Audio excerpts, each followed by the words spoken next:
ምንም ሳይለኝ ቀጥታ በጥፍ መታኝ። አስቡ፣ እጁ በጣም ረጅም ነው።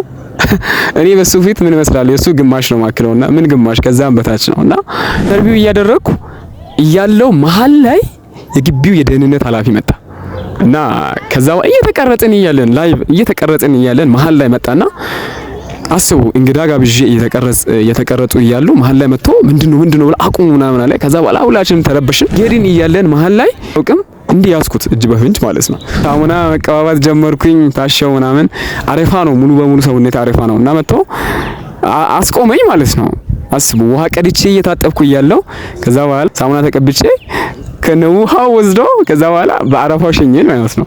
እና ሰላም ዛሬ በዩኒቨርሲቲ ቆይታዬ እጅግ በጣም መቼም የማረሳቸው የዩኒቨርሲቲ ገጠመኞችን በዚህ ቪዲዮ አጫውታችኋለሁ።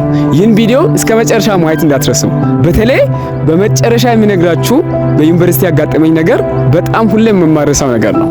ለዚህ ለጆን ኢምፓየር ዩቲዩብ ቻናል አዲስ ከሆናችሁ የጆን ኢምፓየር ዩቲዩብ ቻናልን ሳብስክራይብ በማድረግ ቤተሰብ መሆናችሁን እንዳትረሱ። እኔ ወጣቶች ከምንም ተነስቶ ትልቅ ደረጃ መድረስ እንደሚችሉ ህልማቸውን ማሳካት እንደሚችሉ አምናለሁ። እንደኔ አይነት እምነት ያላችሁ ወጣቶች እንዲሁም ደግሞ ሌሎቻችሁ የዚህ ዩቲዩብ ቻናል ቤተሰብ መሆናችሁን እንዳትረሱ። ይህ ዩቲዩብ ቻናል ለእናንተም ዩቲዩብ ቻናል ጭምር ነው። ሳብስክራይብ አድርጋችሁ ቤተሰብ ሁኑ። ሳብስክራይብ አድርጉ።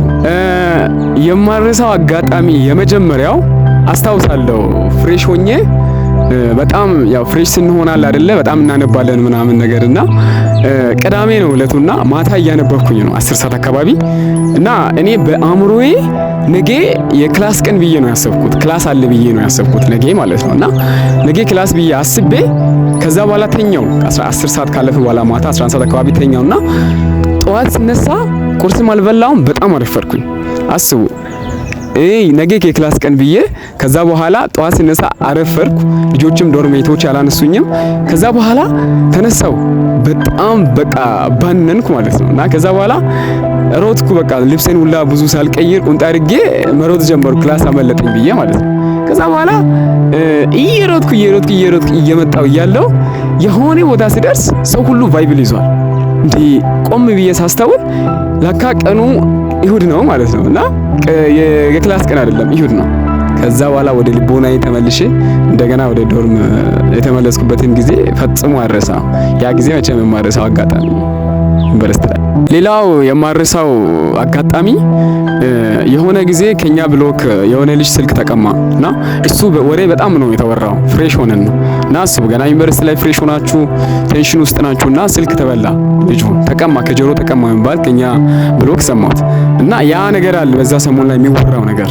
ከዛ በኋላ በዛ ሰሞን ማታ እያነበብኩኝ 5 ሰዓት አካባቢ ነው ለመጸዳጃ ቤት ወጣ ከብሎክ ወርጄ ማለት ነው እና ስመለስ እየወረድኩ እያለሁ ደረጃው ኋላ ኮሽ ካለ በኋላ እኔ ያ የስልኩ ነገር መጣብኝ ወደ አእምሮዬና ከዛ በኋላ በቃ ወደ ኋላ ተመልሼ ሳላይ እየሮጥ ከላይ ወደቅኩ ማለት ነው እና ከዛ በኋላ እግሬ ምናምን ይብን ቆሰለ፣ ሱሪ ምናምን አልፎ በጣም ሲሚንቶ ጎዳ። ከዛ ተኝቼ ከዛ ቁጭ ብዬ የሆንኩትን ነገር ታስብ በጣም ነው የገረመኝ ያ ጊዜ ማለት ነው እና በቃ ይሄን ነገር ራሱ ፈጽሞ አልረሳም በህይወቴ ፍሬሽ ላይ ያጋጠመኝን ነገር ማለት ነው። ሌላው ደግሞ የማረሳው ገጠመኝ አንደኛ ዓመት ተማሪ ሆኜ ፍሬሽ አለፈ የሆነ ሰዓት ማታ ሻወር ገባለሁኝ።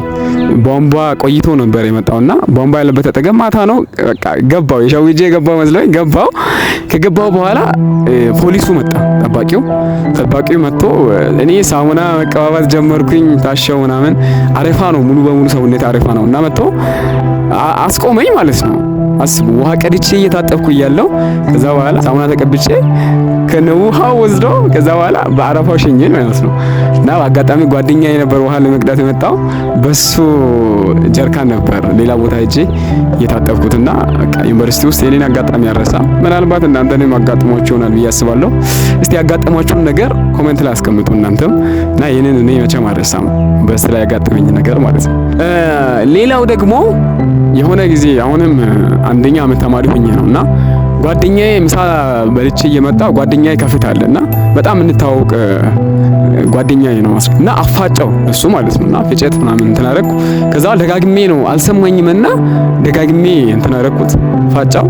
ከዛ በኋላ ሳውት ሱዳን ተማሪ ነበርና መሀል ላይ ከዛ በኋላ ቀጥ ብሎ መጣ ማለት ነው መጣ በእንግሊዘኛ የሆነ ነገር እኔ አልሰማሁም በደም አለ። ምንም ሳይለኝ ቀጥታ በጥፍ መታኝ።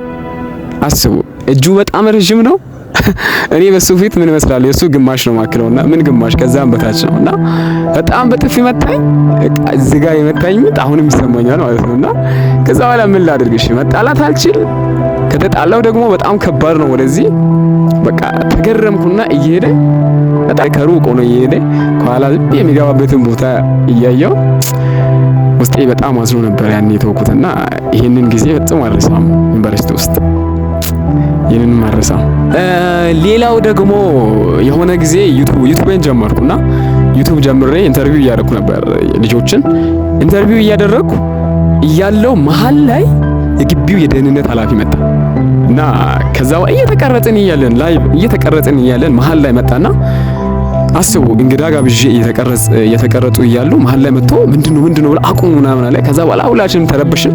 ወረቀቱን ወሰደ፣ ኢንተርቪው እንትን ያደረኩበትን ጥያቄ ወሰደ። ከዛ በኋላ መፈተሽ ጀመረ፣ እያንዳንዱን ጥያቄዎች መፈተሽ ጀመረ። ድምጹን እየሰማ ሪከርድ ያደርግ ነው ከወረቀቱ ጋር እያስተያየ ያመሳከረ እንትን ማድረግ ጀመረ፣ መፈተሽ ጀመረ። ከዛ በኋላ እያየ እንትን አድርጎ ከዛ በኋላ የሆነ ፖለቲካ ጥያቄ ቢኖር የሆነ ነገር ቢኖር ትታሰሩ ነበር ዛሬ አለና ገና ዩቲዩብን በጀመርኩ ሰዓት ይሄ ነገር አጋጠመኝ። በጣም ነበር የተረበሽ ነው። እኔ ያሳሰበኝ እኔ ሳይሆን የእንግዳዎቼ ስሜት ነው በጣም ያሳሰበኝና እነሱም ጠንካራ ነበሩ። ያኔ እሱም ከሸኘን በኋላ ጨርሰን ነው የወጣ ነውና ያንን ጊዜም ፈጽሞ አይረሳም። ዩኒቨርሲቲ ውስጥ ምናልባት እናንተም በደህንነቶች በፖሊስ ተይዛችሁ ይሆናልና እስቲ አስታውሱኝ፣ እናንተ የራሳችሁን ያንን ጊዜ ወደ ኋላ አስታውሱ። ሌላ ፈጽሞ የማረሳው አጋጣሚ የሆነ ጊዜ ከተማ ወጣው ቃለ መግዛት ከተማ ወጥቼ በጣም በእግር ምናምን ከተማ ውስጥ ቃለ መግዛት ዞሬ የመጣው ታክሲ ባለባጃጅ ጠራኝ ባዶ ሆኖና ገባው። አጠገቤ ተማሪ ነው ያለውና ከዛ በኋላ እኔ ተማሪ ብዬ ነው ያለሁት፣ ያው ሌላ ነገር አላሰብኩምና እየድን እያለን መሀል ላይ ኪሴ ውስጥ እጅ እየከተተ ነው። እንዴት እጄ እንደያዘ አላውቅም፣ እንዲህ ያዝኩት እጅ በፍንጭ ማለት ነው። እና ከዛ በኋላ በቃ ተናድጄ ማውራት ጀመርኩኝ።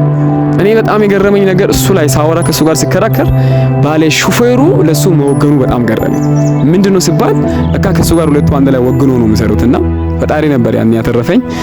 ተበልጬ ነበር። ከዛ በኋላ መሀል ላይ አቆሙኝ። ውረድ በቃኛ እንሂድ ምናምን ብሎ ማለት ነው ስላልተሳካላችሁ። እና እንደዚህ አይነት አጋጥሟችሁ የደረፋችሁ ልትኖሩ ትችላላችሁ ሜቢ። እና አስታውሱ የራሳችሁን ጊዜ። እኔ ጊዜ ፈጽሞ አልረሳም ዩኒቨርሲቲ ውስጥ ያጋጠመኝ።